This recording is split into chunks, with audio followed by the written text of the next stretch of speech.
Love that mirror. Is that a mirror or is that metal art? No, it's a 3D sign, dude. Like that's my new logo and everything. Somebody in our group actually made that for free. They just Wait, made wait, it for it's sent it to. flat? Yeah, it's 3D. So like this is What am I so looking the at? black here, like the black lettering, it actually pops off of this like aluminum. It looks awesome, It's man. cool as shit. Yeah. Oh my gosh. All right. OTC, man. All right. So I think we're live. Let me just check in with everybody. Yeah. Hey, we're here. All right. Cool. Got some people tuning in. So, welcome everybody. Welcome back, Peter Saddington. Welcome to Own the Chaos. My name is Brad Smith, and if you're new to my channel, you know that I trade typically over-the-counter stocks, and I find success in that. And we've started our new community, which is We Trade HQ, where we connect like-minded individuals, not just people who trade in the OTC, but options, forex, cryptocurrency, and that is who I have here. Peter Saddington is probably most popularly known for being the first person in the world to buy a Lamborghini with Bitcoin.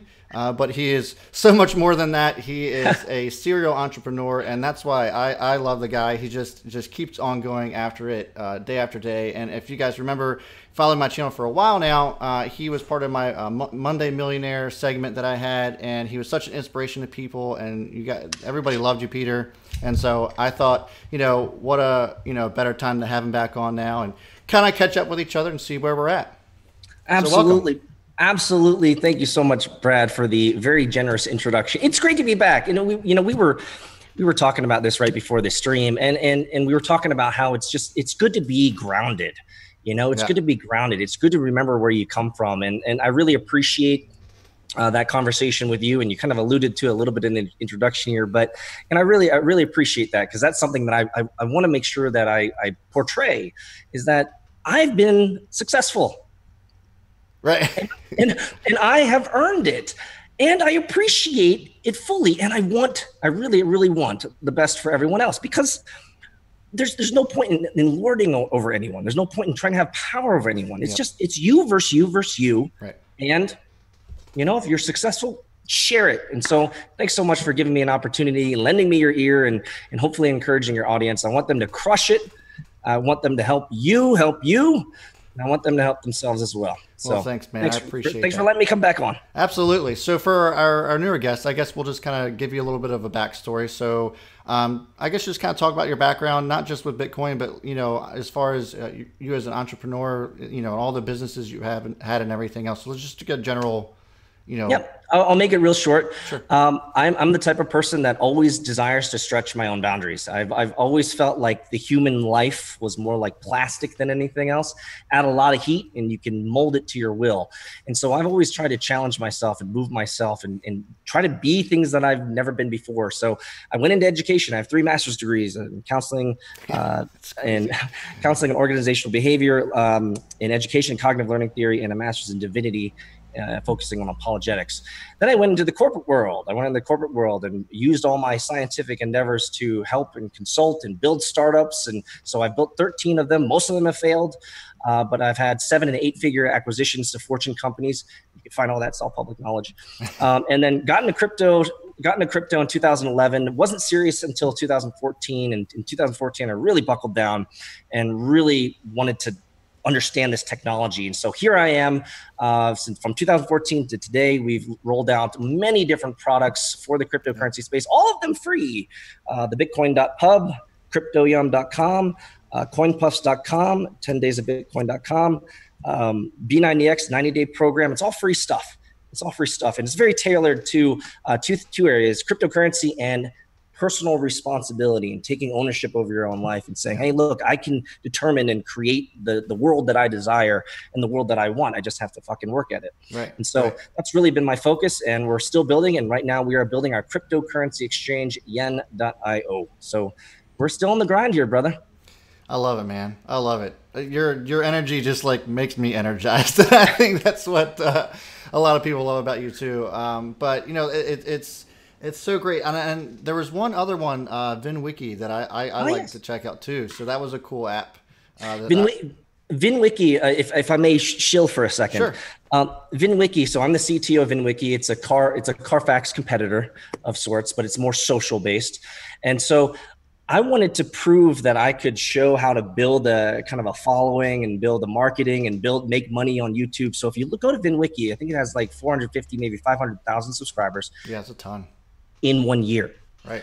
And all of what Ed has done, my co-founder, the CEO, what he's done is taken all my learnings from growing my own YouTube and my own marketing. And I said, hey, I think we can make this work for this. So he's gone from 0 to 500 grand or so in subscribers, making, let's just say, very healthy income, monthly recurring revenue, let's say 20,000 plus from that. And then moving into merchandise and all the stuff that I've learned. And so if I could chill it for a second, I mean, VinWiki is a great app. If you're a car guy, download it. But other than that, VinWiki is a great story to follow because from, I think, June 26th is when he started his YouTube till today. I mean, he's just been crushing it. And so I really appreciate that. He's a one-man show. I just showed him everything that I did. And then he took it. He took it. And now he quit his job. He doesn't go into the office. Right. He just hangs out and talks about cars on YouTube. It's awesome. Amazing. That's amazing. And I mean, that's what I just did not too long ago. That's right. Yeah. So we were, if I can interject, because I want to ask the question, because this was on my mind, Brad. Like the first time that we talked, you were in the midst of quitting your job, going full time into, what you're doing now. I want to know, how's it been? What have you learned? I've learned a lot. I've learned how to wear a ton of hats.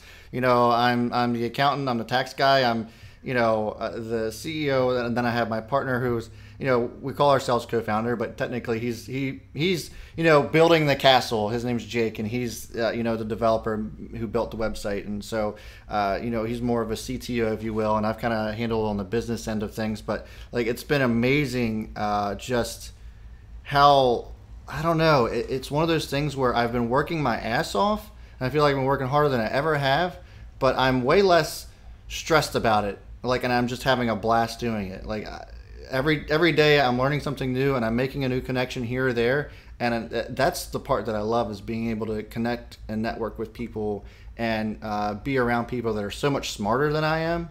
And you feel so dumb. Especially when you surround yourself around people who've been doing this a lot longer than you have, and gaining that knowledge, but and how they found success and failures and whatever else, and what works for them and what might work for you. But it's been awesome. Being able to trade obviously has afforded me to be able to just up and quit my job. But this whole business venture on like being able to help everybody, and like to touch on what you had said earlier, it's like I felt like I had a deeper purpose. It wasn't just to trade and live my life out. I took something that I was super passionate about, and I wanted to leave some sort of legacy and impact others in a positive way. And and the best way that I could figure out how to do that was obviously take the skill that I have and share it with everybody. And I want to stop you there, because I think there's a juicy bit within what you said there. I mean, there's a lot that I heard, and it really encourages me. First off, because of the conversations that we've had previously, I in my perception, now you can correct me if I'm wrong, but my perception of you is that you enjoy building, and it shows through what you're talking about. You're like, I'm learning so much. You're wearing so many different hats. I'm trying all these different things. And so I think for a builder, someone who wants to experience new things like yourself, this is the ultimate life challenge, is it not? Yeah, it for sure is. It for sure is. And the best part about it is that I don't have to. I mean, I'm doing it all for everybody, but I'm also, I don't know how to explain it. Like I don't feel like I'm working my ass off and just giving everything that I'm working for to somebody else. Like, but see that, I think that's the juicy bit that I wanted to get to. The juicy bit I wanted to get to, and I think it's so important to highlight this just from what you said. At least this is what I heard, is that through this experiment, that's what it is, right? It's one grand experiment. Yeah, pretty much. Through this experiment, you have been able to, and I'm going to put some words in your mouth here, so you tell me if I'm wrong, but through this experiment, you have been able to learn how to and begin how to master thyself, Master your craft, control your life, create the destiny that you want. And I think part and parcel, and you'd agree with me here, is that if you want to have, and I say this, to my audience all the time, if you want to have what no one else has, you have to do what no one else does. Yep. You are doing what no one else does, which is I want to take autonomy. I want to take control. I want to have agency over my own life to do what I want to do. Yep, that's but exactly but it's fucking hard. It's hard work. Oh my gosh, yes, it is. It is. It's very hard, but like I just can't stop going after it. It's so addictive. It is definitely a drug. It's just keep going after it. And you and I are hooked on the exact same drug. Yeah. The drug is I want to craft the life that I want because I have a limited time on this planet. That's all that I know. Yep. And to be able to do that, I have to work harder than everyone else I know. Yep. And we can teach techniques, skills, method. You teach all this stuff. You have a great audience who loves you for being able to educate them on a lot of this great stuff. But the thing that you can't teach, you can talk about it, but the thing you can't teach is the ability to get in the grind and just grind it. It's hard work, but it's always worth it. And you could say that, right? You could say it's worth it. Oh yeah. It's 100% worth it. And then really, we're just getting started, and it's still worth it. Even if it fails, and I don't think it will, but I mean, even if it does, it's one of those things where it's like, I've learned so much that I can take that and apply it to the next venture and learn from a lot of whatever mistakes that I made and whatever successes I had and apply it to the next thing, So I want to learn something from you. I'm selfish. I'm always trying to learn. Okay, yeah, sure. What's up? Tell me, what are one of the most poignant things that you have learned through the, from whence I last talked with you, which you were going through I'm quitting and I'm going full time and stuff. I mean, you look a lot more confident.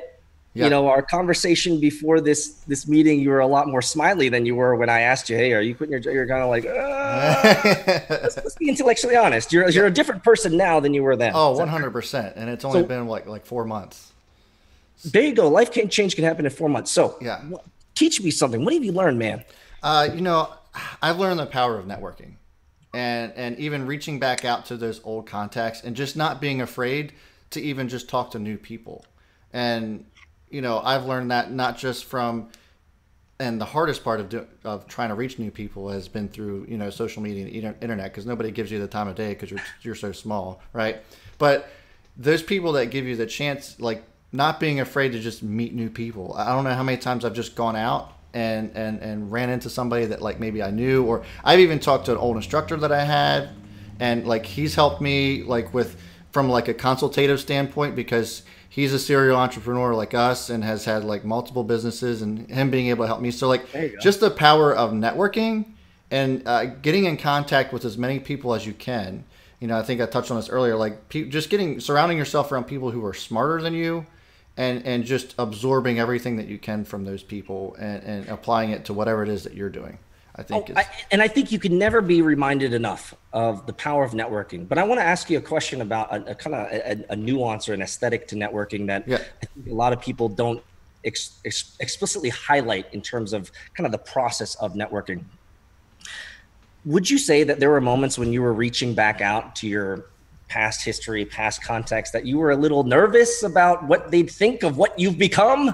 Yeah, absolutely. I've had that too. Walk us through that. Talk us through an example of that. So, I mean, I've had people that, and honestly, it was even me too, that like had doubts about my own self. And I'll turn the tables on that too in a second. But like, I've had people that like told me I was completely crazy, that, are you sure this is really what you want to do? Because all of a sudden that safety net of working a 9-to-5 is gone. And really, I didn't view that as a safety net, because for me to achieve the type of potential that I wanted to, achieve, that deep down I saw in myself, but there's that what if part. But deep down that I saw in myself that I could do so much more by not being constrained to this solid structure as working in the corporate. Like I work for T. Rowe Price. They're a huge financial firm. So it's golden handcuffs could be made there. Yeah. So like for me, I felt like it wasn't a safety net, but it was more like a jail. And I just, I was just not. I was confined. Yeah, I was confined into this space that I couldn't get out of. And don't get me wrong, it was a great company. I worked with great people there. still talk to them all the time, but they're actually happy for me now that I'm out and doing my own thing. But for me too, it was like one of those things, like I had doubts about myself, and it was one of those things where I just had to take that leap and just be like, you know what? And if it doesn't work out, it doesn't work out. I could always just go back to jail, or I could, keep going and grinding at this thing and seeing what happens if this thing actually takes off. And the types of freedom that you have, to do things is just amazing. And like I just feel like, I don't know, like I feel free from all of that. And I want to know more, because I think that is one of the things that we need to be constantly reminded of, is that it sounds weird, but I find that within a highly disciplined, a hard work ethic, you can have the freedom you're talking about. Yep. But often people see freedom as an outcome of financial, success. It's like, I'm financially successful. I got millions of dollars in the bank, liquid cash.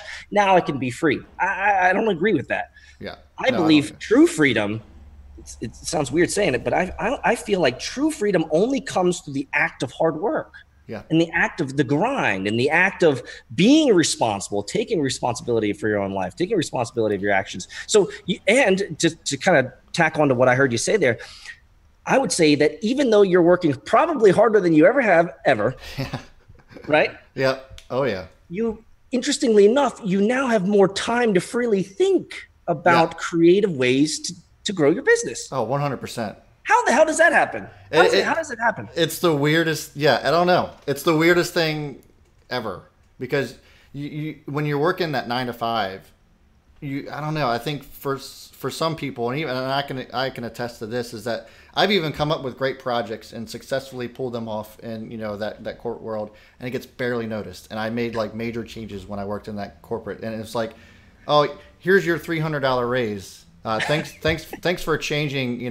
Probably a completely making different us operation. Millions and millions of dollars, right? Yeah, right. And but and I was just kind of like, really? But like, if I do, like, if I have those same ideas and I apply it to something that I can do for myself and still impact others in the same way, and if not more, then why not go for something like that? And that was kind of like where I was. I was at a crossroads where it was just like, do I keep going down to this grind where I know that I'm not happy, and I know that, yeah, sure, I get a steady income and that's fine, but like everything else, what was the trade-off? And the trade-off just wasn't worth it for me. So I took absolutely. And so you spam this out. I just want to know details, Brad. Come on, I just want to know, brother. I feel like we've met a couple times and we've chatted a couple times, but I enjoy talking with you and getting to know. That's why I'm asking questions. Sure, yeah. But I mean, and so you let your colleagues know. You say a lot of them are happy for you. I had a conversation with an individual probably a couple months ago, and this was one of our Discord chats, and she was saying that she's fearful she's at the point where she could almost jump out of corporate and move into her own shindig, her own side hustle, and make it a full-time hustle. And she was saying, what are my colleagues going to say? What's my boss going to say? Because the industry she's in, they would clearly know that she's exited for this particular purpose. And so would it be a fair guess to say that when you told your colleagues, your cohorts, your coworkers about all of this, weren't a lot of them kind of encouraged? Weren't they like excited about it? They were encouraged and excited about it. But then there's other people that are like, oh, that's so scary. I couldn't do something like that. But to touch back on that, to that woman, and I don't know what you told her, but what I would tell her if I was asked that, what would people think? What would my coworkers think? And I would just have to, and I got to get close to the mic here and say, who gives a shit?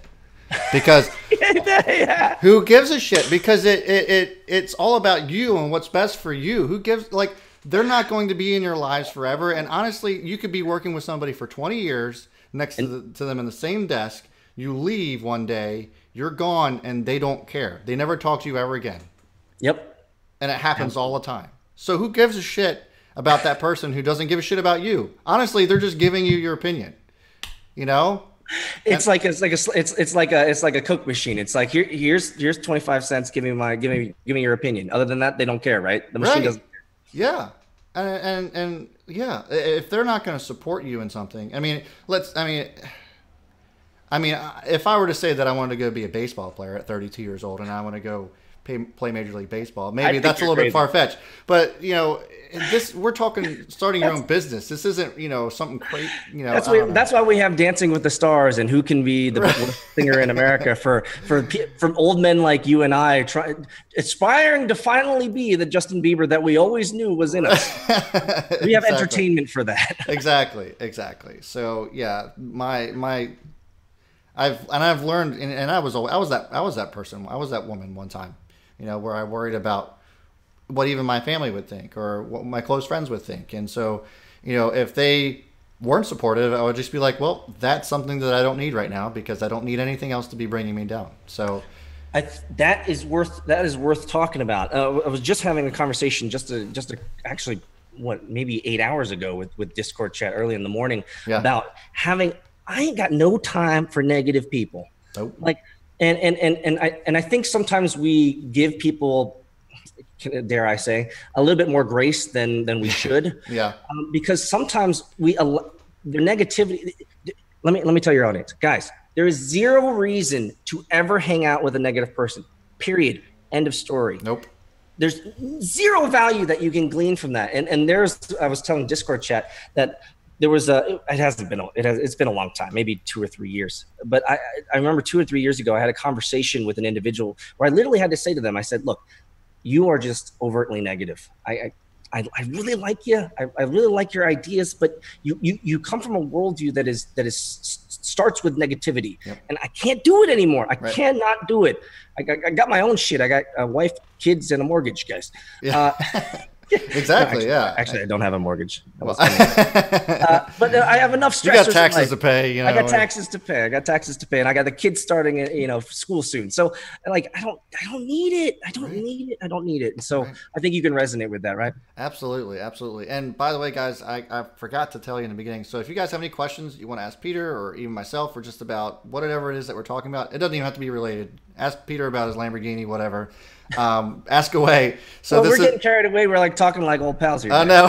So this is an open book here. So if you guys have questions, feel free to ask, and I'll check in with you in a couple minutes here and see if there's any questions that you want to ask Peter or whatever. So, So speaking of the Lamborghini, last time we talked, it was white. Yes. And now it's gray. So, it's gray. But it's actually not painted. So go ahead and Well, yeah, just a quick update for those who were there last time. Yeah. The Lamborghini was white before. We just wrapped it in a matte gray with a nice sheen to it. But this is just the beginning, guys. I'm a builder. I'm a crafter. So we're gonna be. I do all my own work too. I estimated that the work that I'm going to be doing is probably going to be about 80 to 100 hours of work in my garage. But we're going to be taking off both bumper panels permanently, the rear bumper, and we're going to be putting in this huge GT wing, carbon fiber wing, huge metal brackets, and then we're going to be straight piping it straight out. So we're going to be taking off the Lamborghini race exhaust, and we're going to be straight piping it out. I think what I need right now, I need to know the diameter of the flanges, and then after I know the diameter of the flanges, then I can put pipes on and just V-band them on. But and then we're going to be taking the cats off. That way the thing fucking shoots flames. So that's the 80 to 100 hours worth of work. The spoiler, the wing is in the mail right now. So once I have that, then I'm going to meet with my friend, and he's got metal benders and all that shit. So we're going to bend out the tubes once I get the diameters, and then we're going to put make this Lamborghini look like a monster, and just for kicks, man. Dude, I'm like super excited just to see that. I used to work on cars, like that was my gig. Oh, okay. Oh, that's right. You did. Yeah. That's right. I'm talking to another gearhead. Yeah. So, I mean, and I've worked on all kinds of cars, but I don't know if I could do that to a Lambo. Not saying that it's not going to be cool, but I meant just like, I'd be afraid I'd break something. Oh. Well, I voided the warranty the day after I'm sure. So it's all on me. It's all on me. But one thing that I wanted to ask you, and I actually had it written down on a note here because I was like, there's one thing I wanted to ask him is, you are not directly, and I'm kind of shifting, Yeah. Real quick, but I wanted to make sure I asked you this because you come from a different world of investing. Yes. Right. I'm mostly focused on Bitcoin, cryptocurrency, Yeah. 5 videos a day or whatever it is. Yep. 5 to 6 videos a day. I That's pump crazy. out more content than anybody, guys. You do. Which by the way, if there's anyone in your group that is wants to do this, wants to do YouTube, wants to do video, wants to do content, let's take a little segue here. This is a land grab. It's not a let's be the most popular, contest on YouTube. It's none of that. That's bullshit. Yeah. It is a land grab. It's eyeballs, eyeballs, eyeballs, eyeballs. The more eyeballs you have, the higher, because the chances are slim right now. But the more eyeballs you have, the chances of conversion that they join your group or buy your merchandise or purchase your product is only going to increase. And so that's why I set an example to my patrons, and I say, hey, look, I do 10 videos a day. That's my requirement. I post 5 to 6 a day because I'm traveling some days and I want to make sure that I never miss a day where I'm posting 5 to 6. And so that's not to say that you have to post 5 videos a day. It's consistency is what you boil it down to. Consistency is key. Now, I wanted to ask you on the other side of the aisle, because obviously you have your tendrils in the crypto world, so you know what's going on of sorts. And I wanted to kind of get your opinion about the crypto market as it stands today, because I'm in it 900% every day. And so I can have my echo chamber, I can have my blinders on as I'm building this cryptocurrency app. And so where do you see it from I don't want to make you sound old, but a more traditional investment? I know what you're asking. I know where you're going. I'm picking up what you're putting down. So in cryptocurrency has never been something that I've been against. I've always been for it. And for me, I've always said, for me, when people ask me about whatever, trading different styles or whatever else, even if it's with options or Forex or even cryptocurrency, I always tell people, whatever you find success in, then go after it. And so that's the whole premise around We Trade HQ, is that we have people that trade all sorts of stuff, and we have some sort of space for you. It's all under one roof. And so for me, though, personally, obviously cryptocurrency has kind of taken a few steps back since last December, but I don't think it's going away anytime soon.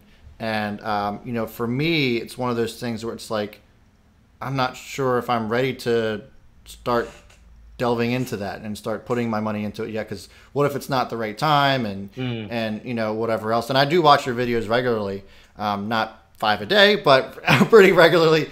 And I wouldn't want to watch me 5 times a day. People tell me that all the time, man, I'm sorry I missed your video last night. I'm like, dude, you don't have to be that committed.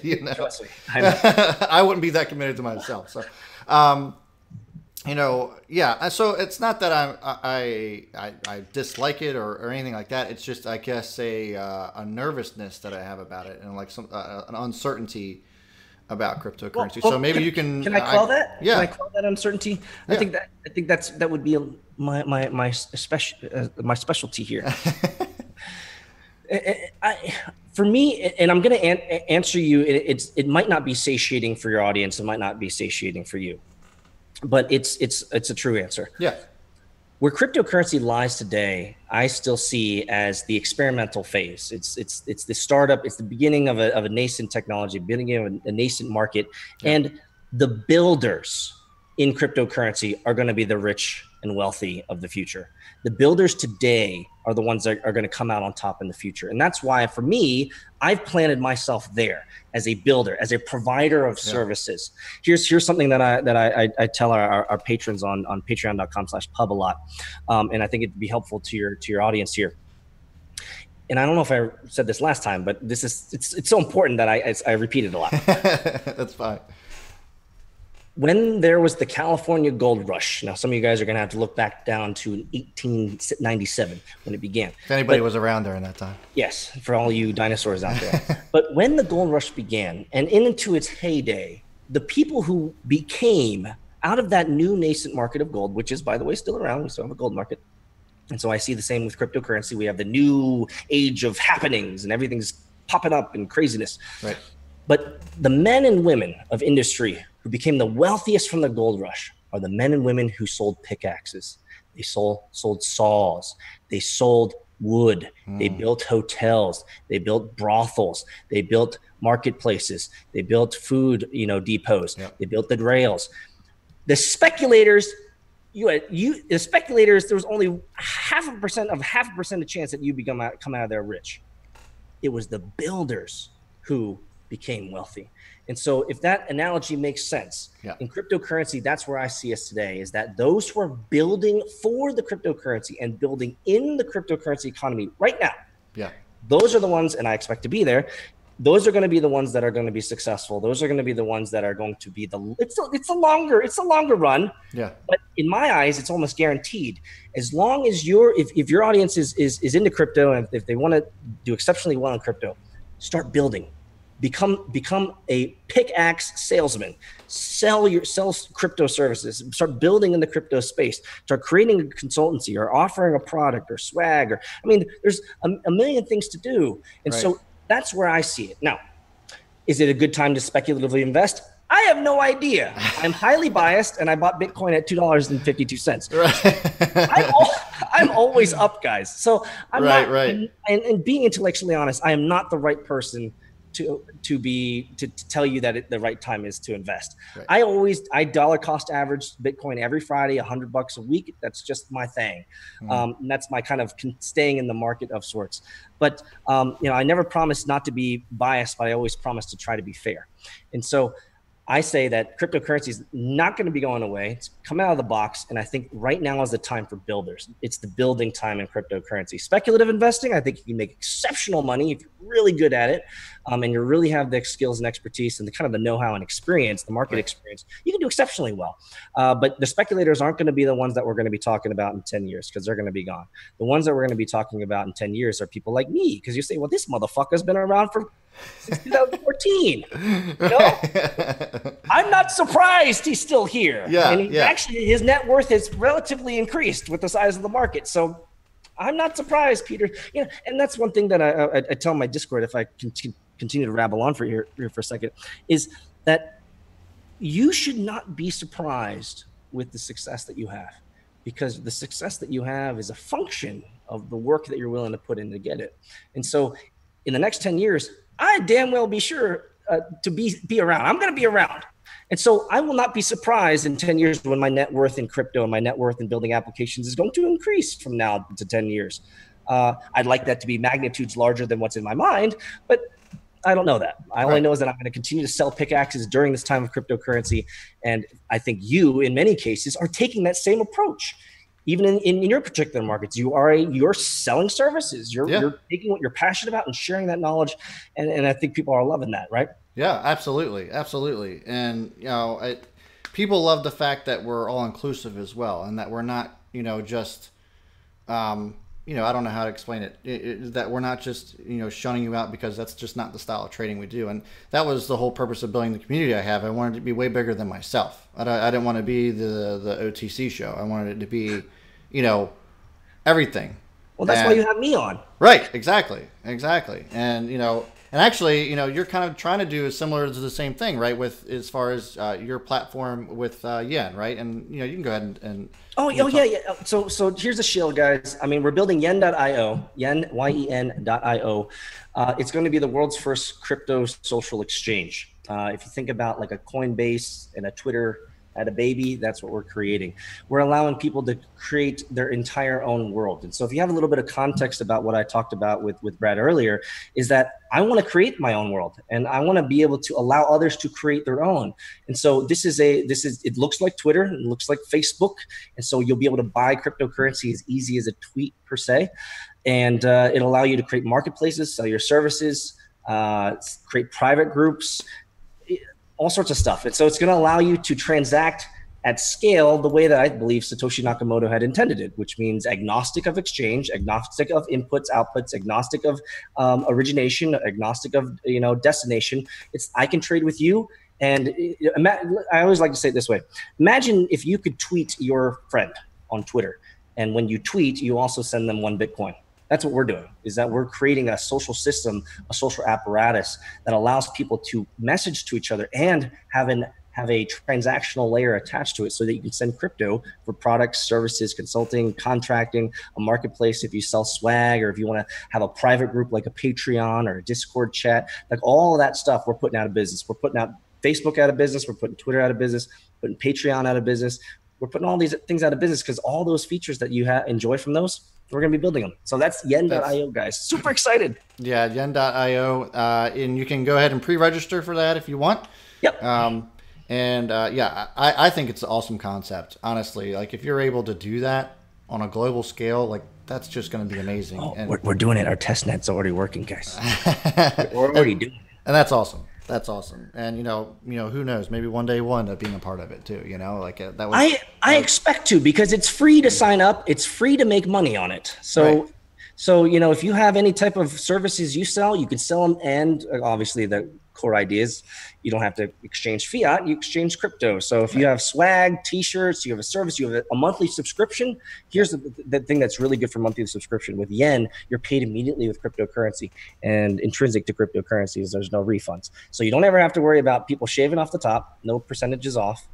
And you don't have to worry about refunds. Once they pay the first of the month, boom, you get it, and they have access for the next 30 days to your private group. And so we're making it really easy, because crypto allows us those types of mechanics to kind of remove, obviously, the middleman. So Right. it's really going to be an exciting platform to be a part of. That's awesome. That's awesome. I'm looking forward to it. And I told you before that I'm really happy for you that things seem to be working out for you. And without going into detail, it seems that like there's definitely some big players that are in your corner already, and Man, super looking forward to that. Like I said, I'm always happy to celebrate somebody else's success, and it looks like you're really doing it. So happy Thank for you, you, brother. sir. Thank you. We are grinding, and I think we're going to earn it. We're going to earn it. We're going to make it happen. Good, absolutely. So I think it's a good time to check in, see if there's any questions that anybody has. So I'm going to pull that up real quick. Let's see. Lots of chatter going on. I always like seeing that. All right, let's see. All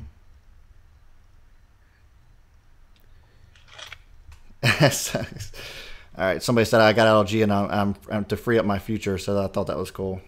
Oh, yo. That's what's up. So somebody was actually asking about your Discord.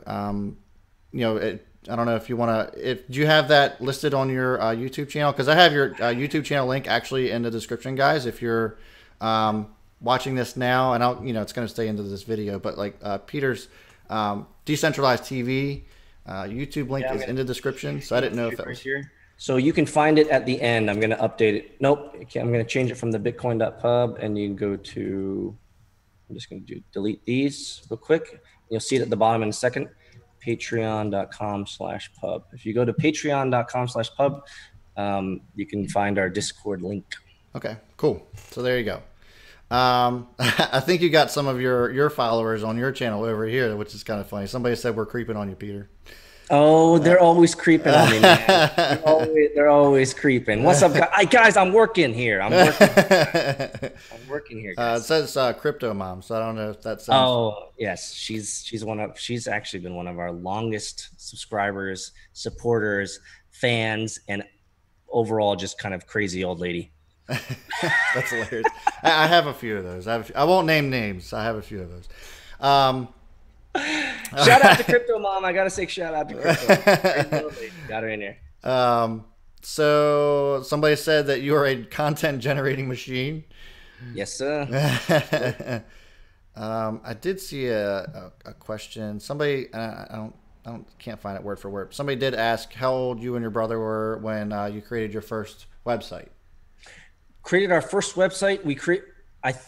I know that I was a little late to the game creating my first website. I think it was 1996. Yeah, 1996 is when I created my first website. Because 1994 and 1995, I was messing around on Telnet and BBS. And Telnet and BBS, and I was mail bombing people then. And I think it was 1996 is when I made my first website, I believe. Yeah. So you've been in the game a little while. Yeah, I mean, I was hacking away. Yeah. Some of you guys are old enough to remember that stuff, the Telnet, BBS. Oh, I was around for that. And then we had the major, the kind of the AOL boom, and then Telnet was a big thing. ICQ is a huge thing. About that time is when I created my first website. It obviously included a flaming horizontal rule bar with a really terrible background, wallpaper, Yeah. and probably an animated GIF that said "You got mail." I mean, seriously, that was fun. That's awesome. Flaming horizontal rule bars. Do you remember those, Brad? Oh yeah. Oh my God, I do. You know what the crazy thing is that people don't even remember, or they vaguely remember MySpace anymore. I mean, that was only 10 years ago. Wow. That it was only 10 years ago that MySpace really started to go away. Everybody Yeah, thought it's that true. was going to be it, you know. Well, before MySpace was Friendster. Did you get on Friendster? Yes, I didn't never got on it, but I knew about it. So some people don't even know there was a Friendster Right. before Yep. MySpace. Yep. Yeah. So I'm 32, and you're not yet 35. 40, 35. Yeah. Yeah. So we're around the same age. So yeah. So 36. I was big into AIM. AOL is AOL Instant Messenger for those of you who are too young to know what that is. And AIM was huge. Everybody got in the AIM big time. But next question is, how are you anticipating government regulations changing or adapting to the crypto market or the crypto space? Like, how are they going to handle that? What we're seeing right now is actually, I believe, the entire spectrum of regulation happening from various different countries. Obviously, which is interesting because Forbes did an article. You guys know I read the news. I know all this stuff. Forbes did an article like 2 weeks ago that said that America is the #1 crypto startup friendly country in America, and it was really an oxymoronic statement for me to read that because of the SEC regulatory uncertainty that we have right now around cryptocurrency. Obviously, we have the outright bans coming out of China and out of Iran and out of Egypt.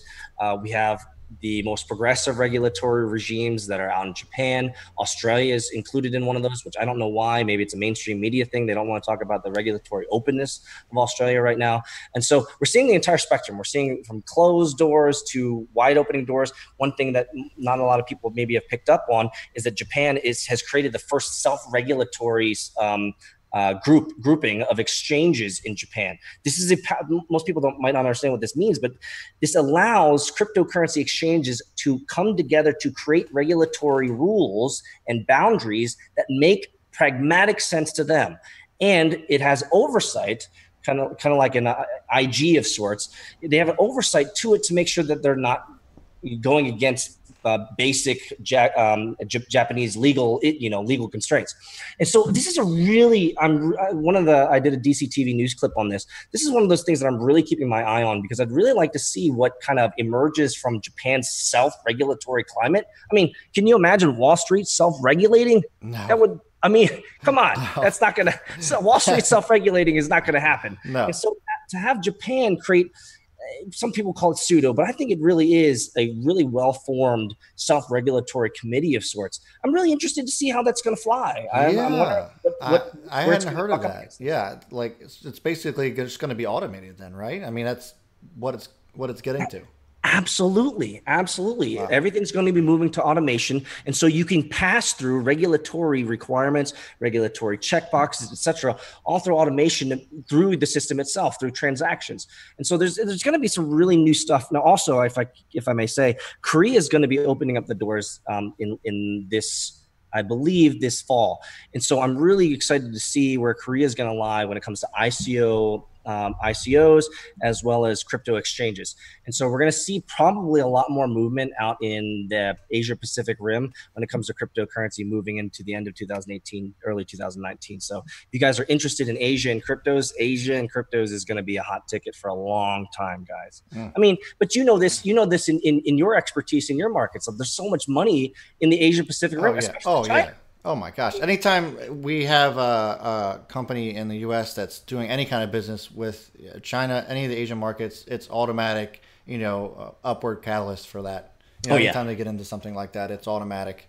Oh yeah. I talk about this on a news clip about the gentrification of America by Chinese investors. And obviously I say that tongue in cheek, but at the same time, it's pragmatically true. China is buying up America. They're buying up Africa, which most mainstream media companies won't talk about because it's Africa's the place that we need to commandeer next or something like that. I don't know. But China is buying up Africa. They're buying up a lot of those lower states, and they're buying up America. I mean, there's so much. People think they see wealth because they watch some sort of like celebrity on like MTV or something. You guys haven't seen wealth till you go to China. You haven't seen generational wealth. Yeah.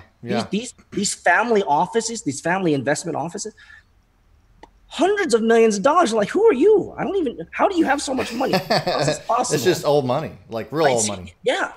And they want that money to be, repatriated through, like an investment system into America or Africa or other countries. And so it's there's so much money out there, guys. It's waiting to be unleashed. And I think crypto. I'm not a soothsayer, but I think crypto is going to be one of those valves that relieves the pressure. If you know what I mean. Yeah, that should be interesting to see how all that unfolds. And I mean, I didn't know a lot of that either. So But there's so much money there. oh And so I yeah, think for sure. you can put two to two. It's like, well, if regulatory climates are getting better for crypto and it's a release valve for all this hodled up money that's over in China and Yep. Singapore and it's like in Korea, it's going to start flooding in. So Yep. to answer the guy's question, we have regulation over the entire spectrum. But in my opinion, this is just my opinion, I see the regulatory climate only decreasing in a good way, if that makes any sense. Yeah, yeah, yeah. It's a good regulation is moving in the right direction. All right. So let's see. Let's go off to somebody has. All right, we'll do it. It's a question that has nothing to do with what we're talking about, and I said that you could ask that, so let's just go with it. Somebody said, "What sport is not a sport to you?" And question number 2: What nationality are you, and would you recommend visiting that country? I'll start with the nationality. That's easy. I'm Korean. I was born in Busan. It's the southernmost peninsula of Korea. It's a fisherman's town. So Busan, South Korea.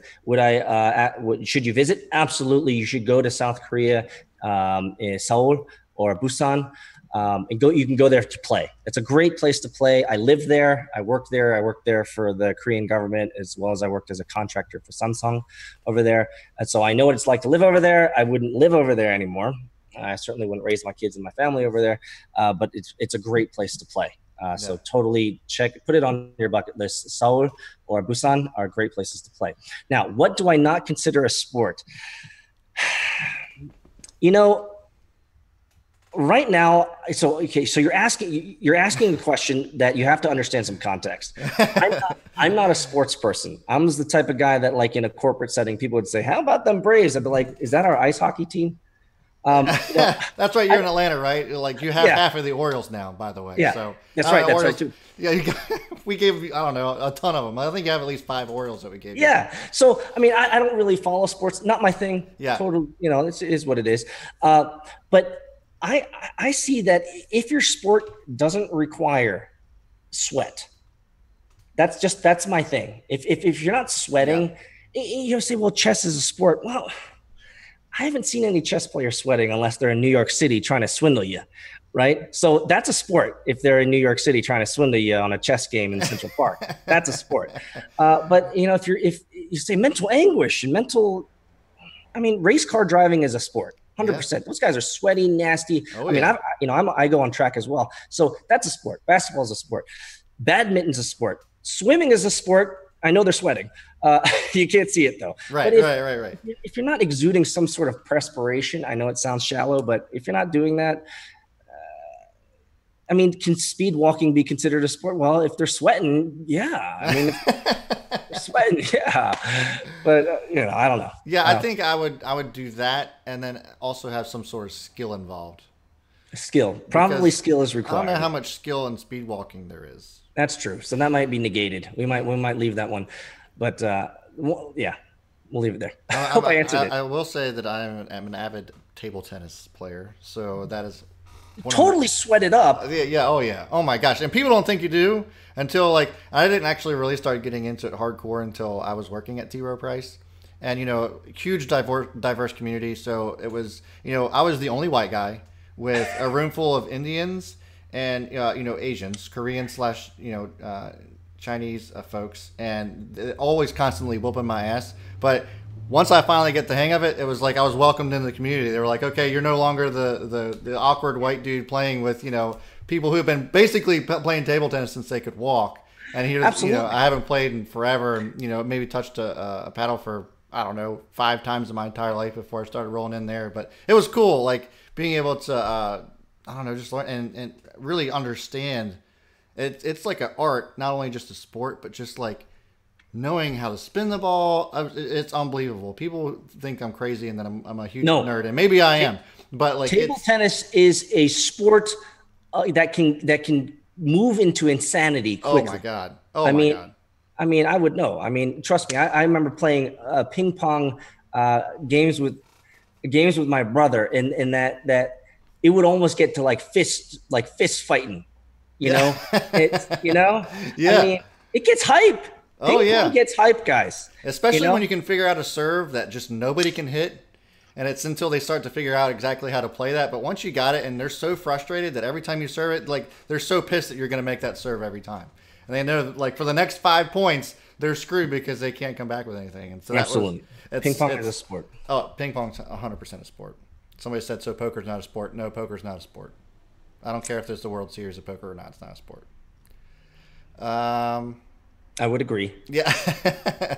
I would agree. All right. I think that's it for the questions. Awesome. So let's go ahead and wrap it up there. Peter, I'm so glad that you decided to come back on and taking your time out of your busy schedule to come on my show and just kind of, spread your words of wisdom and inspiration, as you always have every time you come on here so far. And I'd love to come onto yours as well. Yes, let's do it. Let's do it. I stream on Sundays. That's where that's my consistent stream of sorts. So let's you and I talk behind the scenes. Okay. We'll get you to come on a Sunday stream, and we can talk about your world and what you're interested in. Really, bringing it to my audience. I'd love for them to know who you are. You're a great guy. You got.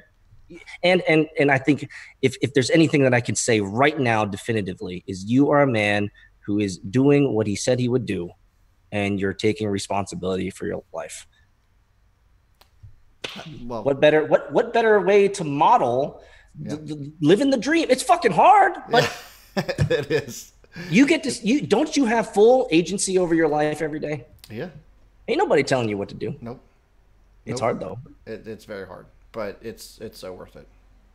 Well, thanks so much, Brad. It's always great to talk with you and catch up with you, man. You're just an awesome human being, man. Keep going, and we'll be intentional. Let's make sure that we do this on my stream next month. Let's do it next month. Absolutely. Well, thanks again, guys, and as always, I will see you all before the bell. And B. Smith is out. Take it easy, guys. Peace, guys.